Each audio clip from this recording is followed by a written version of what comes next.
Hi, Greg. Thanks for accepting the invitation. How are you today? I'm doing great. Thank you for having me on. Yeah, it's really a great honor, and our show is basically targeted towards only weightlifters. So I don't think you would need much of an introduction. You are a best-selling author of multiple books, not just in weightlifting, but also with regards to mental toughness and mental preparation for sports. You have been doing weightlifting basically since 2006, and your book was published somewhere around 2008, or maybe earlier. I might be wrong. But you also have an English major, right? So you were Yes. considering at some point to teach English as well before you turned into coaching and anything, basically everything related to weightlifting. Is that right?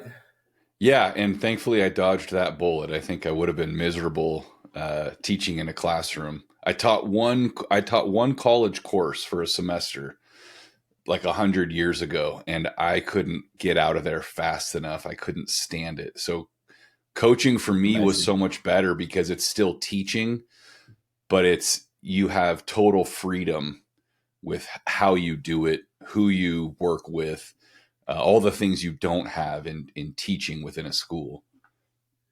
Yeah, I'm actually also a teacher, and I'm also coming from humanities. And Yeah, my problem, and it's my personal problem, and or I don't know if it's a problem, but for me in coaching, it's much better that I already have people who are motivated, who yeah, want to learn. When you teach, you are responsible for actually trying to get the motivation up in your students.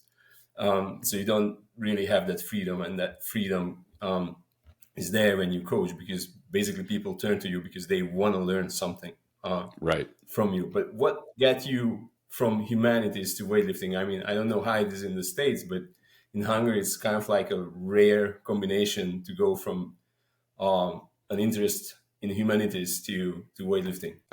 It wasn't so much that I went from one to the other. It's they were always kind of running in parallel in my life since I was very young. So I did every sport you can think of growing up, and but the physical preparation training for those sports was always the more interesting part of it to me rather than the sport itself. So when I kind of stumbled upon weightlifting in high school, it was I can't say an instant appeal because it was such an obscure sport that I wasn't exposed to it purely as a sport. When I first came across it, I didn't quite understand how that all Right. worked. Um, but it was a natural thing for me to gravitate toward because it was, the sport and the preparation are so similar and so entwined versus, say, playing baseball and then whatever strength training or preparation you do, it's completely dissimilar. They're borderline unrelated.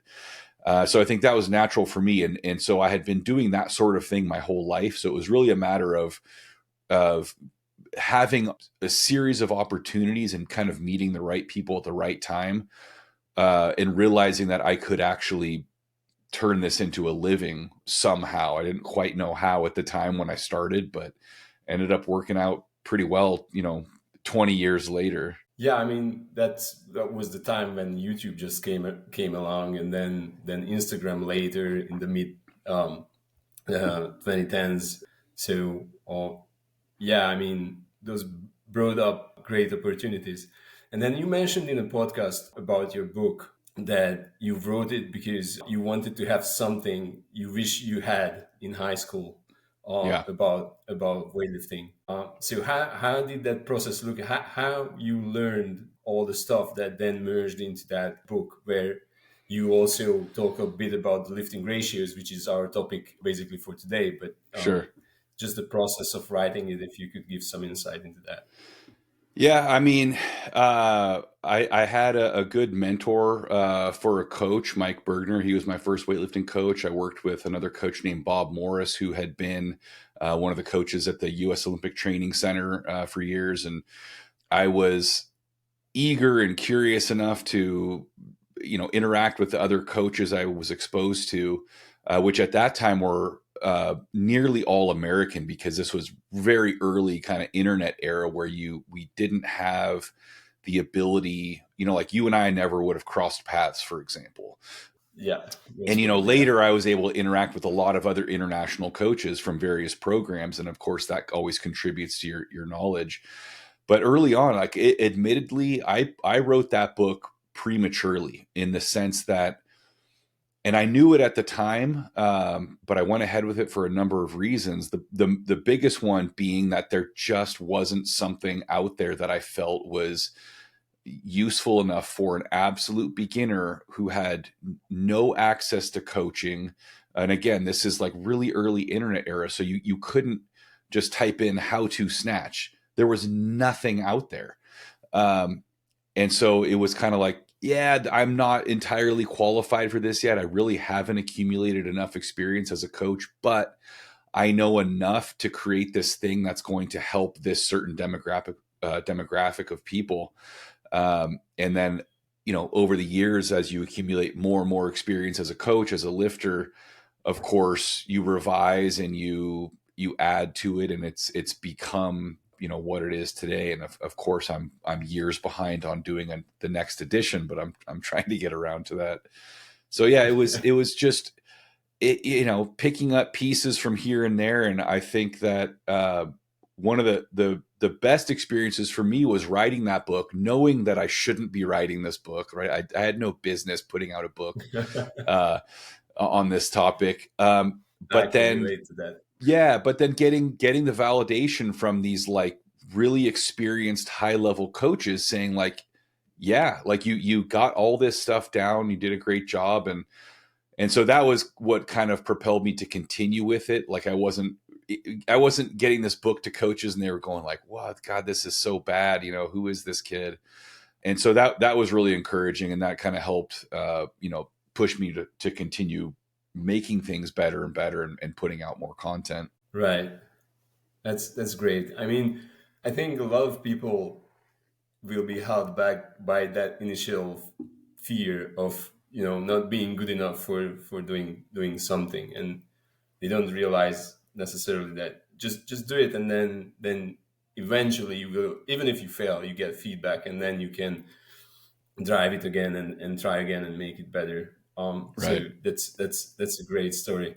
So just turning towards the topic that brought us together today is the lifting ratios. So my interest in the lifting ratios was that I had an intention and gathered some friends around the idea that we should have a system for weightlifting coaches which helps them prepare their training programs, gives them insight and stuff. It's a software application. And I was thinking, I remember one day, like, okay, so the lifting ratios, the ratio of the snatch to the back squat, clean and jerk, and all these ratios are really a helpful diagnostic tool for the coach. And from the textbooks, various textbooks, we know these percentages, but no one really ever challenged them. And we get back to that, or even just publicly validated it. Yeah. So how can we build a software tool for weightlifting coaches only relying on like the textbook knowledge? We should somehow at least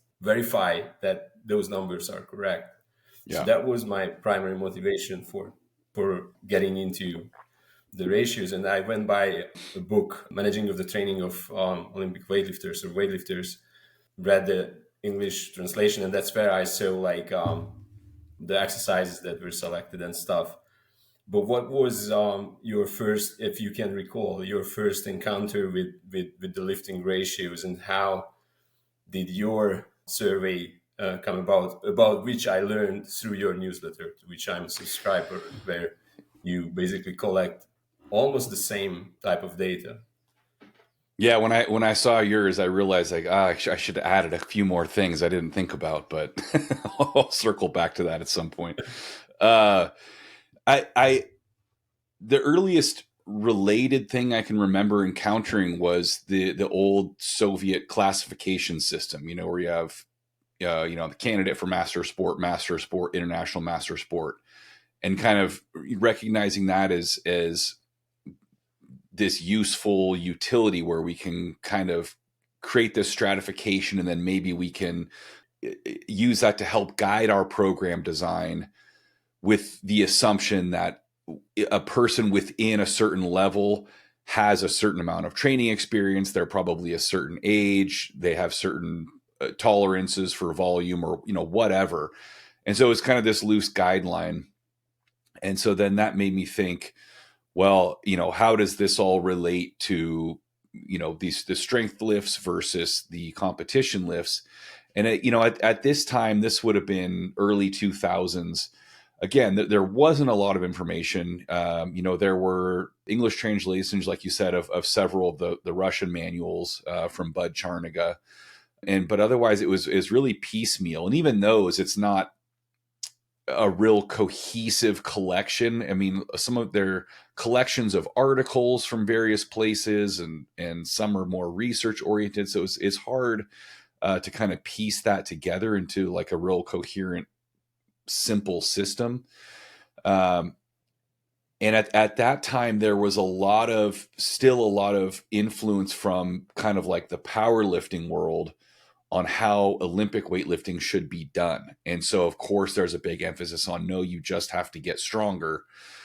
And I was kind of this little tiny voice in the wilderness saying, well, I don't know. Yeah, being stronger is important, but it's very important on how these things actually relate. And, if you snatch 30% of your back squat, you probably don't need to be working really hard on your back squat right now. You need to be correcting the problem Right. that is limiting the snatch. And this kind of train of thought. And so I just started keeping track of all of the lifters I was coaching, keeping track of their numbers, what's their snatch relative to their clean and jerk, or their, clean and jerk relative to the back squat, or relative to deadlift, or, overhead squat relative to snatch, all these different things. For my curiosity, and to kind of build this database that I could use for my own coaching, my own programming. And then once I had enough of that, I felt comfortable, like, okay, these are reliable enough numbers. Like, it's not 3 people. I had, at that point, I don't know how many dozens over the course of many years, and kind of a broad range of abilities. Then I started putting these kind of skill level charts together, which were essentially the same thing as the Soviet classification systems. But the reason I felt like we needed something different is because those were such a specific demographic, right? To me, that reflected this Right. very insular system of athletes who were drawn from very similar backgrounds, had very similar preparation, very similar coaching. Whereas in the US, I was working with people from just completely different backgrounds, degrees of experience, ages, and all these things. And so I used, numbers from US competitions, national competition, as well as all the international competitions, to kind of build up these classification systems, and then added back squat and front squat numbers as a way to kind of compare competition lifts to basic strength lifts. And so that was kind of like the initial thing. And then I would write programming based on those classification levels to kind of help people who were following me, like, hey, if these are your lifts, we'll call you level 3, which means this is about the kind of weekly, monthly volume you should be using, and just giving people like a basic starting point.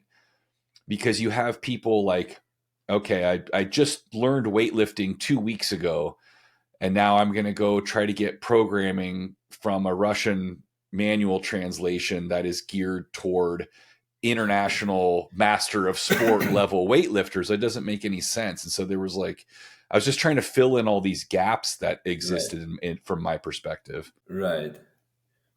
And then, so that's how gradually you grow also the exercises that you included. What I found particularly interesting in your data collection is actually the deadlift, Yeah. because that's more like, it might be also what you mentioned, that there was like a powerlifting influence on how weightlifting training should be done, which is a funny circle, because I guess that comes from like Louis Simmons and popularity of West Side Barbell A towards, lot of it. or Yeah. maybe even earlier. Yeah. But what I found funny about that is that he explicitly refers back to weightlifting textbooks in Right. how he established the methods. So it's kind of like coming from weightlifting to powerlifting and back to powerlifting from weightlifting. Is like it's crazy. It's I mean, there's a it's TV not show, crazy News actually. Radio. It's a funny circle. Yeah, there's a TV show called News Radio that was on years ago, and they make a joke about an instruction manual for a VCR, where the VCR is made in Japan, so the manuals they try to write it in English, then they translate it back to Japanese, and then back into English. So by the time you get that final product, it makes absolutely no sense. And that's how I saw that process. It's exactly what it was. It was a power lifter taking weightlifting data and training methodology, translating it into powerlifting, and then trying to retranslate it back to weightlifting. And there so much was lost in Yeah, that process, it ends up not making any sense at all.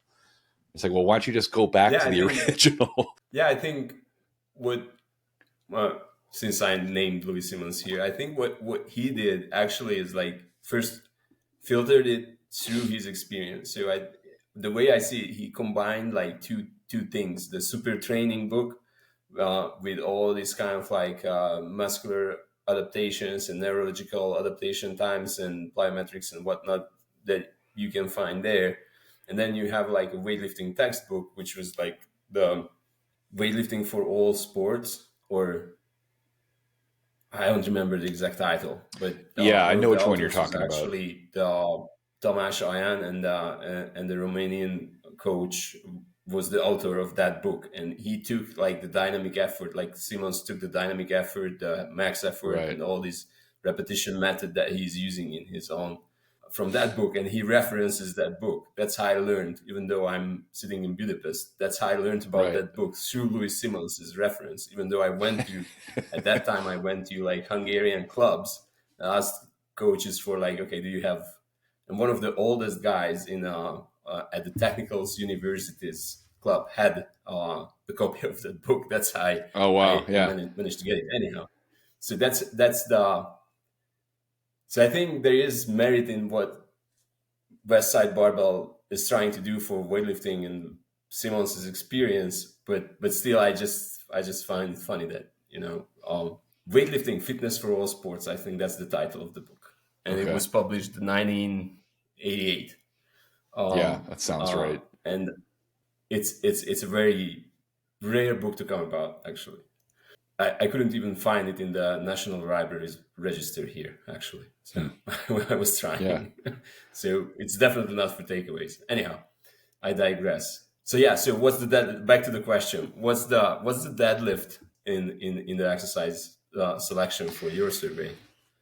It is interesting because it's not a particularly common lift for weightlifters to train, right? We'll do variations, Right. clean deadlift, snatch deadlift, halting deadlifts, all these different things, but we rarely just do a plain old hold onto the bar and stand up any way you possibly can, powerlifting style. And I've made a bunch of content about why we don't do that.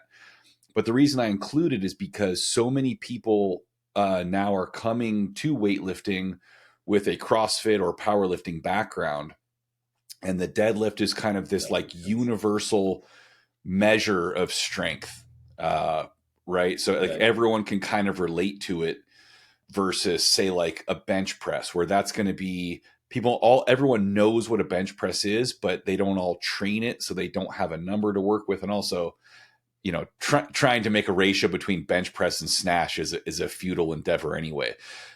But so it Yeah. was kind of like we have the squats, and to me, that for weightlifting, that's always going to be your baseline strength measure, right? But then having the deadlift in there, I think was very interesting, at least to me personally, even if it doesn't have the same utility, because there's such a range of possible ways of performing and training a deadlift and that's all going to influence that ratio, right? So if you have someone like me who's in the past always deadlifted with a very upright posture, extended back, so essentially a clean position, my deadlift to clean ratio is going to be very different than someone who cleans one way and then deadlifts, very high hip, maybe round back.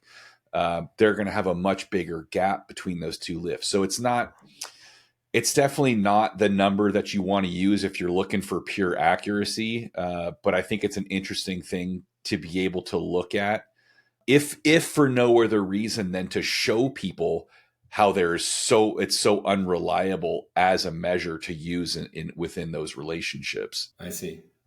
Although I what I see. will say is this latest round of data collection that I did, and I ended up with over 1,000 contributors to it. It Wow. was That's it was great. a shockingly consistent number, right? It was and the one thing I noticed that surprised me, that is that where what I expected is that the more experience people had as weightlifters, and if they were competitive, the higher their snatch and clean and jerk were relative to their deadlift, right? They could do those lifts with more of their given strength. Right. But there wasn't as much of a difference as I would have expected, right? It was only a few percentage points, as I recall. It wasn't something like 10 or 15% different. And so that kind of Yeah. surprised me that it didn't change that much. Right. And then, so that's about the deadlift. It's relatable by others. It's part of I think, the nine foundational movements that CrossFit considers in their level one. It's baseline in powerlifting. So it gives newcomers an idea about like how their strengths is related. So I think that's cool. And then the other side of the question is why leaving out the hang and the block versions, because you collect like power snatch, power clean, push jerk. So basically a lot of dimensions except for the hangs Hang and block. and the blocks. And that's again, when I saw your data, I was like, I really should have included those. It honestly wasn't a conscious decision. Well, I shouldn't say that. It was Okay. conscious in the sense that I didn't want to be asking an overwhelming amount of information, because I really wanted to get as Yes, right. many people to participate as possible. So you know how people are. If it's going to take more than 15 seconds, they're Yeah. like, no, I don't want to do it. Um, that said, thinking about it in retrospect from a rational perspective, I guess I see that there would probably be, and you can speak to this because you collected the data. I would expect to see more variation, especially with block lifts, on the relationship to the competition lifts from the floor. And I think partly because there are so many different ways people do it, but then also there's such a broad range of experience with those lifts. And at least here in the US, the lifting from the blocks is relatively rare. It's far more common to lift from the hang, and I don't think that it's necessarily a difference in effectiveness or methodology so much as access to the equipment. Like people just don't have blocks to lift from typically. Could be, but also, so we collected data from internationally, and also a vast majority of the data we collected is from Ukraine, where actually the original textbook research was also done. So Mm, they used block and hang versions, but what came back is that I think that hang we got more data points for the hang snatch, but less data points for the block snatch, which kind of also indicates that the block version is not that widely might not be that widely used internationally, and definitely not used in the perspective of having a maximum established for the block. So they right. might use it for like multiple repetitions as a accessory type of training, or bodybuilding, like doing doubles, triples, or even bigger versions. Again, not speaking of Eastern Bloc countries, because they kind of have the. But what was interesting to me is that they are not I mean, so the other problem is, like you also mentioned, is that it's hard to control, and people mean many different things by the block. So, what, like, is the bar under the knees? Is the bar mid Right. thigh when you put it on the block? Is it at the knees? We asked for, okay, both the hang and the block being at the knees, but also we have no control over whether that was actually the case, that Right. they put that number in. So yeah, I mean, it's much harder to collect, although the hang version is actually the one that's coming out as a major contributor to explaining variances across athletes. So it's like you can basically explain more than 95% of the difference across athletes just by looking at their power snatch and snatch numbers, hang snatch numbers, and the squat is not necessarily figuring in the equation there, which is interesting. I think the squat is the third one. So you have like the power snatch, hang snatch, and then if you put the exercises in the order, and then the back squat is Yeah. that universally, and that three lifts together is like 90%, 98% of the variance is explained across athletes by just looking at that Interesting. three Yeah. lift. We hopefully will publish that article about like these snatch variants and how they relate, and what the ratios there are. And then, so you mentioned the skill level chart, and you hinted at like you use it for like volume differences, and I'm just curious, what do you have, like a general guideline for volume recommendations for the different levels? Because I saw recently your chart, you have like five different levels, and then just roughly what would be, I mean, I'm gonna put a link to the skill level chart under the episode wherever it's posted, but just some general guidelines of like what the volume should be like in terms of training frequency, like days, or if you ever consider like repetition numbers that they should hit, like Bob Takano does, or that's not how you measure volume. You measure volume more like sets and reps together, like moving from five triples to five doubles and stuff like that. Yeah. Yeah. So I do in my book, I give really loose volume guidelines for each level. And by volume, I'm talking about total number of repetitions in that given period of time. And I'm counting it of 70% and above. But then you get into other problems too, where, well, you might want to start at 60%. So it's like those are the two numbers. Like, some sources are going to count volume from 60% and higher, and others from 70%. And then you come into questionable areas like, okay, well, what about a good morning? Well, I say I'm doing good morning at 40% of my back squat. Well, that's way under that level, but that's a significant contributor to volume. So, like, you still have to use your judgment on whether or not you are going to use these numbers. Okay. And then you have variation on what the percentages are based on. So, for example, a lot of the old Soviet manuals, front squat, back squat, were percentages of clean or clean and jerk, versus I prefer Right. using percentage of those squats. And so there's all kinds of complications on to providing prescriptions, beyond the fact that people vary so much based on training history and, to be honest, just general kind of genetic capacity for this stuff. So the reason I'm kind of I'm reluctant to give numbers is because the more I tried to do it, the more I realized how impossible it was to provide accurate numbers, at least that I felt. And so it's the same thing. I put out those numbers, and I say, okay, well, here's guidelines based on all this data I collected, but don't get neurotic about this and panic if your numbers don't fit perfectly to these relationships, because it's not necessarily indicative of a problem. It's one data point that you can use within this whole picture, big picture system to help you figure out what you need to do and how to do it.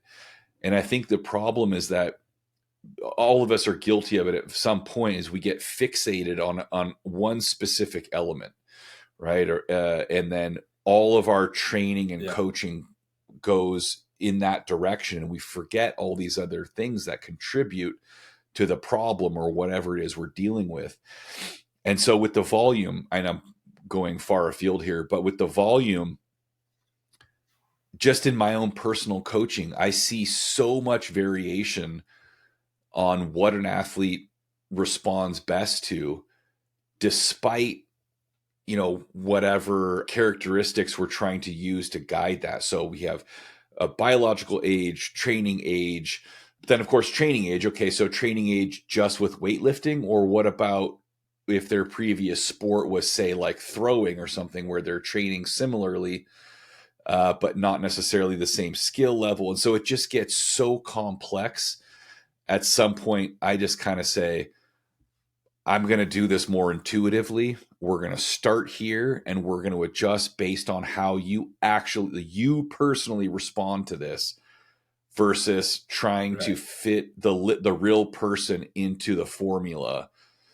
You know what I mean? So it's like, I want the Yeah. formula, I want the numbers and these relationships, but I don't want to artificially force that real person to fit into them. I want to use them to help me do a better job, not force me to do a job a certain way. Right.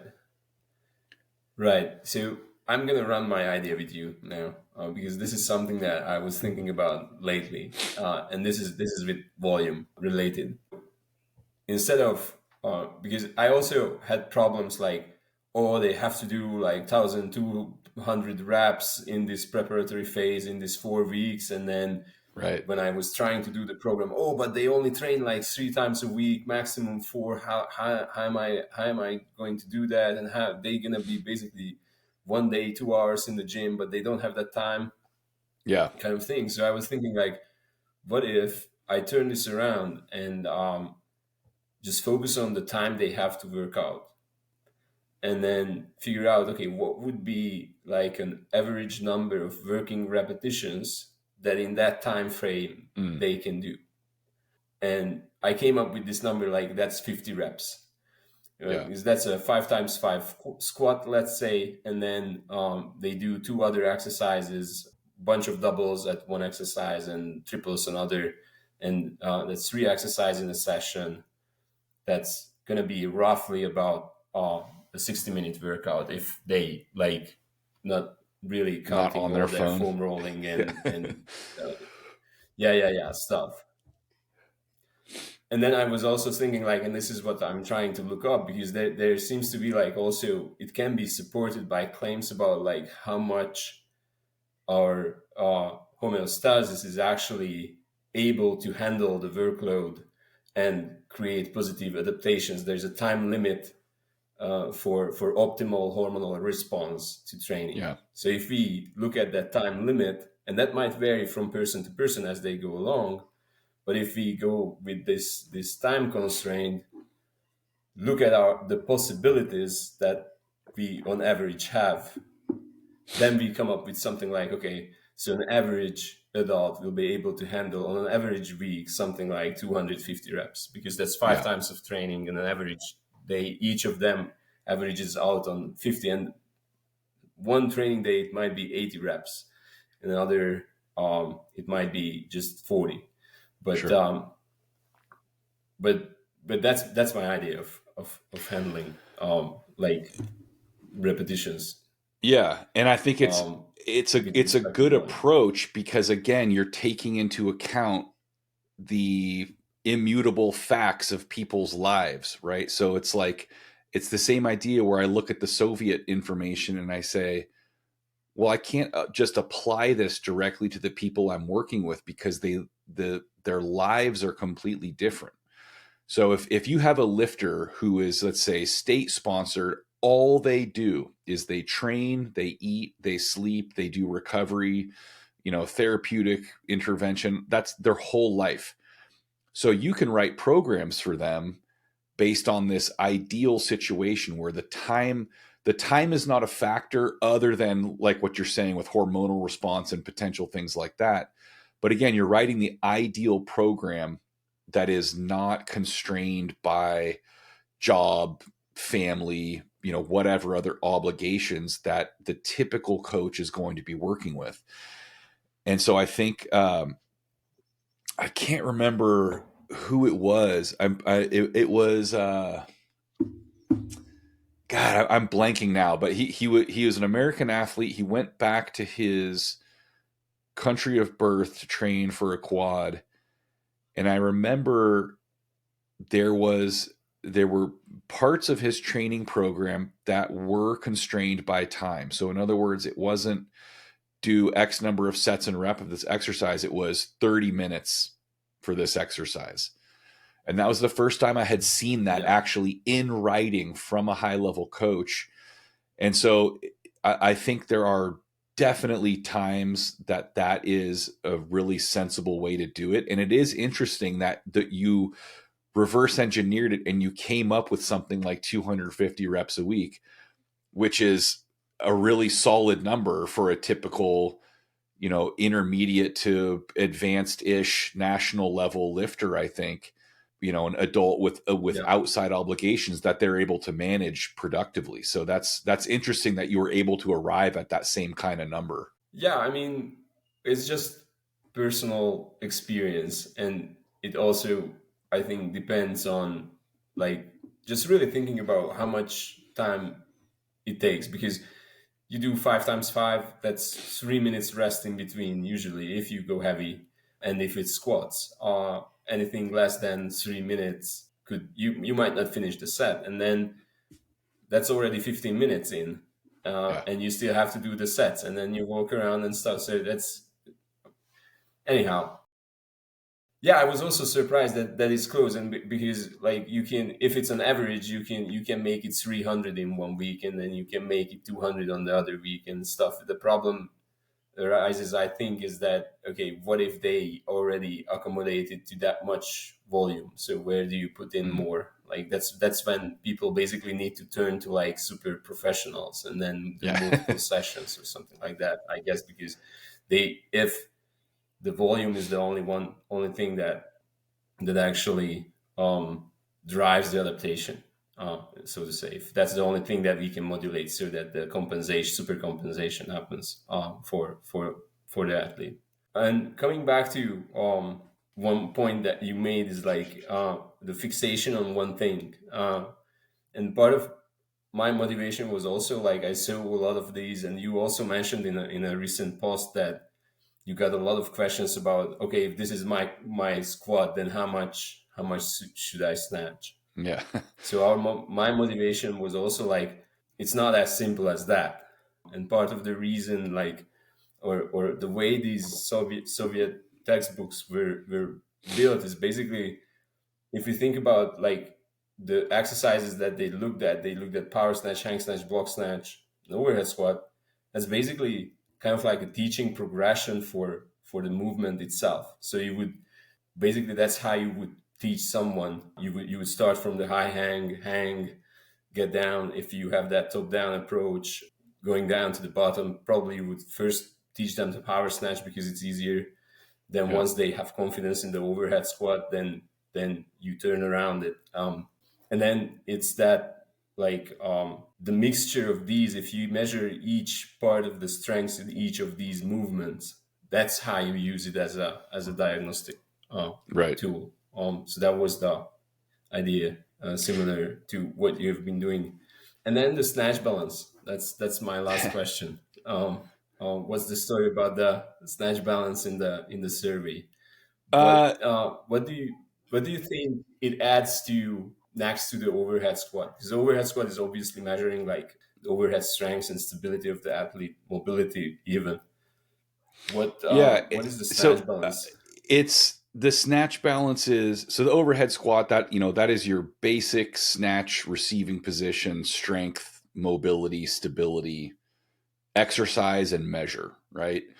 Um, but the snatch balance adds that element of speed physically, but then it also adds an element of confidence, commitment, aggression, these kind of more subjective pieces of a successful snatch, right? So uh, I have seen so many people, especially coming from CrossFit, where the overhead squat is a really common exercise, where they have huge overhead squats, and but they power snatch more than they can snatch because they have no confidence in that receiving position, because an overhead squat they can take their sweet time and control and adjust and get down there totally under control, versus a snatch where you it's instantaneous. You have to be willing and able to put yourself in that position with a lot of other things going on. And so to me, the snatch balance is kind of the bridges the gap between the two, where it's less complex than a snatch, right? You're not pulling up, you're not pulling under, but you have the commitment, the aggression, the confidence factor of really quickly pushing yourself under a very heavy weight and then needing to immediately support and stabilize it. And so I think to me that was uh, going back to what you were saying, is people want this very simple answer. If I back squat X, how much should I snatch? Having more of those numbers, so hang snatch, power snatch, snatch balance, the more of those pieces we have, the easier it is for us to diagnose what the limiter is, right? So if someone has very strong puller, they have a very big overhead squat, they have a high power snatch, but their snatch is relatively low. Well, so then maybe the snatch balance is also relatively low. So those two things would tell me we need to work on building confidence, or perhaps just building, how are we going to improve commitment to this low pull under a bar? So again, it's just one more piece of the puzzle that I think the overhead squat is only part of. Right. So it's, as you said, the more data points you have, the easier it becomes to kind of filter and see where things are going wrong. Right. And so, two things here. So, what would you do with someone like that? The example you just gave, like huge overhead squat, power snatches more than snatches, big pull from the floor, probably has that confidence issue or speed or something. What else would you? So, it's a confidence. So, first is, how would you improve that confidence? Is it just more snatch balances, or would you consider also some other means, Yeah, snatch balances definitely, or what? and that's something where you can do it as a standalone exercise, heavy. You can add it to complexes, like even in a warm up or primer type exercise. So muscle snatch plus snatch push press plus drop snatch, that sort of thing, where you're just getting uh, a huge volume and frequency of exposure to this motion and this idea of this really quick committed motion into a deep squat with the bar overhead, and then doing things that in many ways simulate the fear or the intimidation of pulling under low to a heavy snatch, but with less weight. So really, really high hang snatches, from hip, from power position, from really high blocks, tall snatches, those sorts of things where the weight is actually relatively limited. So they can consciously recognize, I should not be afraid of this so much, and they can concentrate on committing to that motion. So again, building familiarity with that motion, building confidence in their ability to move quickly, even with a very limited ability to accelerate and elevate the bar up. And then probably not letting them power snatch much, if at all, for a period of time, so that they don't. You're trying to limit their acclimation to this idea of, well, I can just lift the bar higher and then catch it here where I'm safe and comfortable. Like, no, you're not allowed to do Yeah. that anymore. And then when they do inadvertently power snatch, stop, overhead squat it, sit in the bottom, Oh, be yes. comfortable there, Right. then recover. So like trying that shotgun approach, where you're just trying to approach it from every direction possible, physical, mental, and doing everything you can, and at least one of those things has to help. Has to help. Yeah. Right. So coming back a little bit to the volume and what you mentioned about good mornings, do you structure your programs into like main lifts and the accessory lifts? And do you count the volume on whatever? Because let's say 30% good mornings, I would consider them like bodybuilding Yeah. exercise. So probably I would have them do like 3 times 8 or whatever.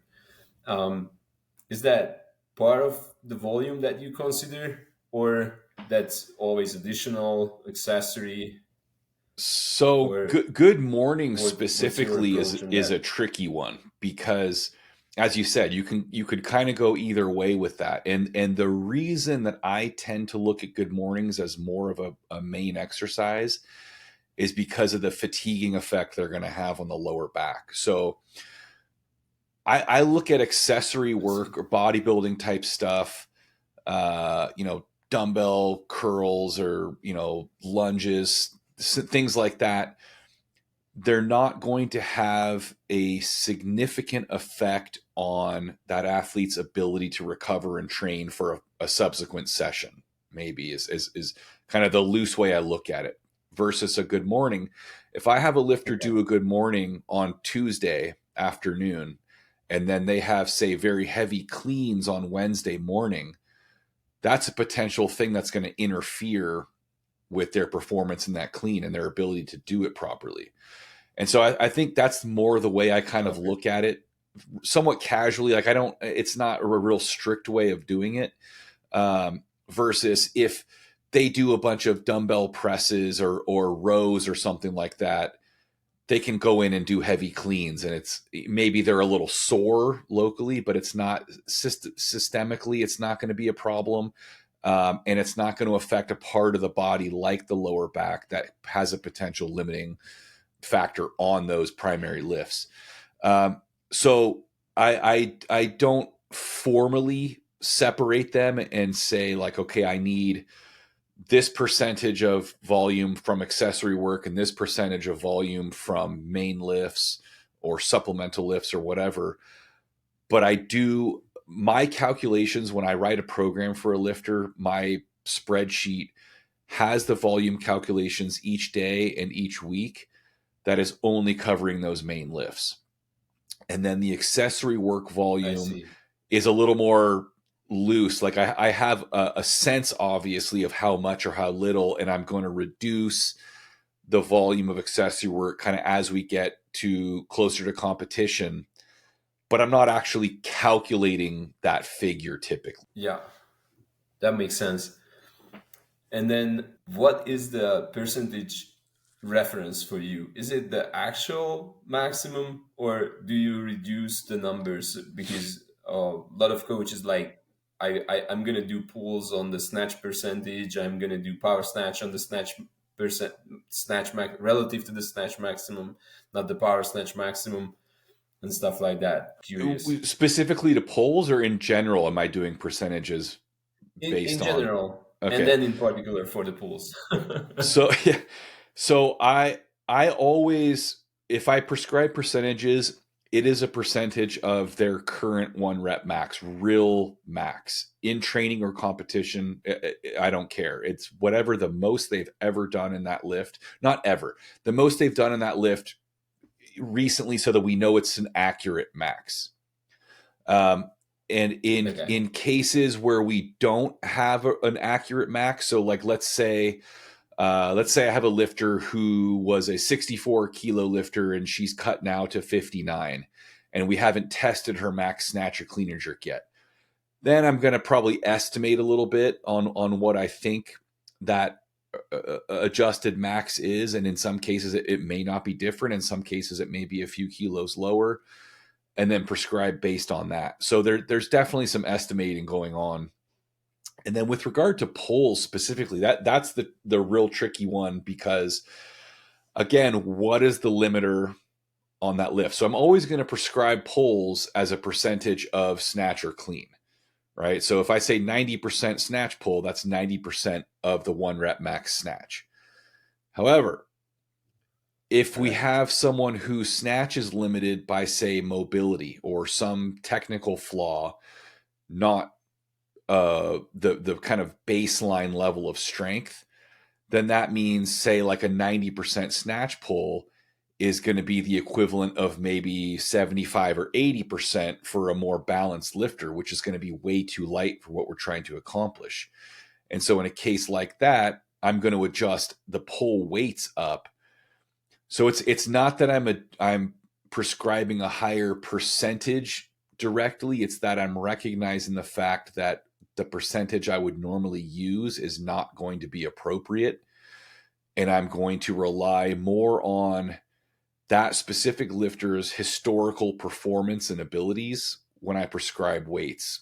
So, for example, if the last cycle we were pulling 100 kilos in this phase, well, I'm going to try to build on that versus looking at it from a percentage perspective and saying we should be pulling 90% on this day in this part of the phase. Because you end up with, like, you've seen it as much as I have, I'm sure, where you have a lifter doing pulls at 90% and it's like the easiest thing you've ever seen. And then, like me Yeah. personally, I would do a clean pull at 90%, and it would look like I was doing a max effort deadlift at a powerlifting competition half the time. And so it's like you can't, Right. and that's again one of the million reasons where you can't have perfectly rigid formulaic approaches to this stuff, because there is so much variability. So I hope, did that answer your question? Yeah. Sort of. Absolutely. Absolutely. Yeah. No. No. It absolutely makes sense. That it's even so you can just say that it's always the best strategy to base the pulls off of the snatch Yeah. um, maximum. It has some variance, and generally all these numbers that we were talking about, like the percentage ratios, percentage prescriptions, they are more like guidelines, and then we should more focus on the individual lifter, how Yeah. it's responding to our hypothesis about what she should be doing, Right. and then modify our hypothesis if needed, if we can get a better result for the athlete, and then experiment and see what Yeah. happens. Exactly. Um, And that's the way I look at it, is the percentages and things like that.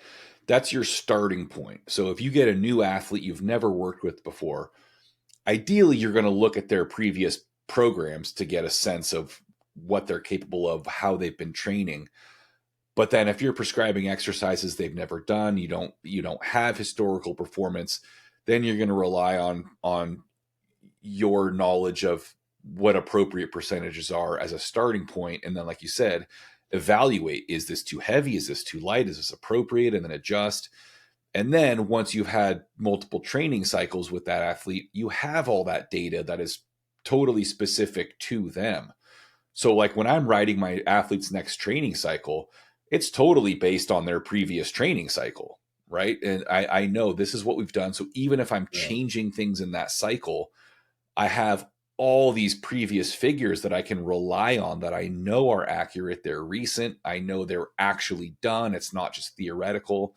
Um, and so the percentages are always there, because that helps me associate certain things with percentages, which then helps me prescribe percentages to other athletes in the future. But it's all that process of like you said, evaluating that hypothesis in real life, and then adjusting your expectations or your demands or all these things based on what's actually happened. Right. And what is your experience with like athlete compliance on getting back data to you? So you give them Excel sheet or whatever platform you are distributing the program to, and then how is the data coming back? Like, It varies.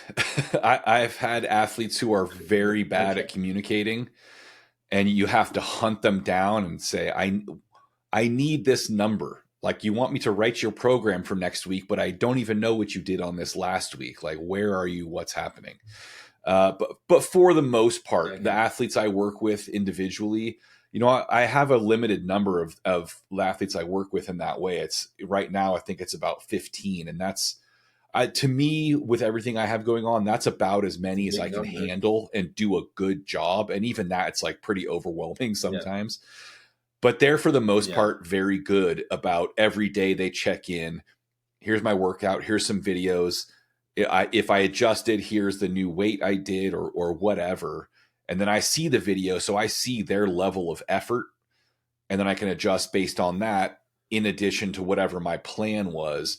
So if I had a plan, okay, well, I'm gonna put 5 kilos on this next week, and I see them like really struggling. Oh, I need to adjust that, and maybe we're gonna, change what I had expected to do. So I write a whole cycle in this at once, in the sense that I have the plan, the schedule, but then I only put in the actual weights week to week, because I want to do that based on what they are doing and how they're feeling and how life yeah. It's is the same. influencing. Yeah, I used to write programs 4 weeks in advance, but then I realized that I just do a lot of rework because of Yeah, all the it's things extra that work. they had a fight with their spouse. I don't know. Right.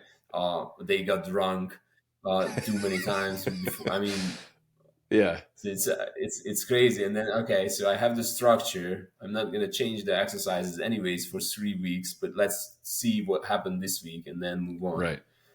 And back to the lifting survey, is that continuously running for you? So you keep it open and then just let people enter their data, or you're gonna put a stop to it? Is it I, still live? And it's did still you live. get the insights that you wanted? It's Okay, I honestly, I that's haven't great. entirely decided when I'm going to stop it, and I wanted to get new Okay, numbers for like the next edition of my book and some other stuff I want to work on. And since I haven't started okay, working on those parts of it yet, I figured I would just let people continually add to it, because again, the more data I have, the more accurate it's going to be.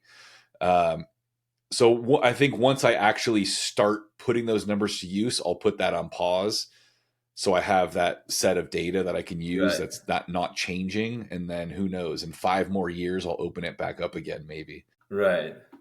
So you already hinted it that you have it in the works that you're gonna have like a next edition of your book, Yeah. which is great news. What other projects you are up to, other than pushing all the amazing content on Instagram, which I very much enjoy. So That's keep the doing reason that. I haven't done the book, is because that takes so much time. Like, I think people really underestimate how much work goes into making a 1 minute long video.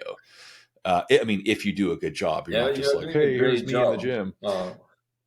Uh, So a lot of it is that, the exercise library on my website, I've been rebuilding that, and so I still have, I'm getting close, but I still have probably 100 more accessory exercises that I haven't finished yet.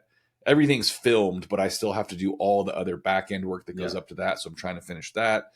Um, so things of that nature. It's a lot of little things always going on that pull me away from like the big project, like a book, where you have to like really set aside time right. for it. And you do all the editing and stuff and writing up the text content yourself, or do you have like Everything. assistant support? And No, I do okay, everything.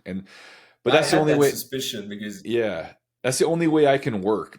I've tried working with other people, and you end up just redoing their work because you're not happy with it. And it takes too much time because you have to go I back and can feel forth. that. And I'd rather just do it myself I, and be I can stressed feel out. that.